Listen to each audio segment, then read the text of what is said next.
কয়েকজন ফাঁকি দিচ্ছে, কাজ করছে না। এখানে ম্যাডাম ঘুমিয়ে পড়েছেন, এত ক্লান্ত। বেশ চিকেনটা কষে কষে আমার লাল হয়ে গেছে।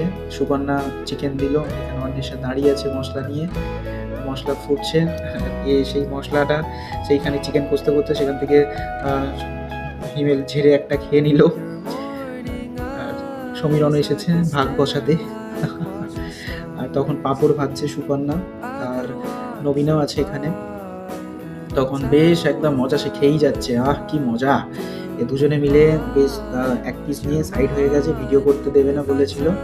আর আর তখন খাওয়ার সময় বেশ ভালোই লাগছে ওদের, খাচ্ছিল সেই সময় লুকিয়ে লুকিয়ে পল্লব দেখছে। নবীনা দিতে ক্লান্ত হয়ে গেছে খাবার, সবাই ক্লান্ত। আগে প্রথমে একটা ব্যাচ উঠে গিয়েছিল, আগের স্টুডেন্ট কম ছিল, এখন ঠাকুরে গিয়ে অনেক স্টুডেন্ট আছে।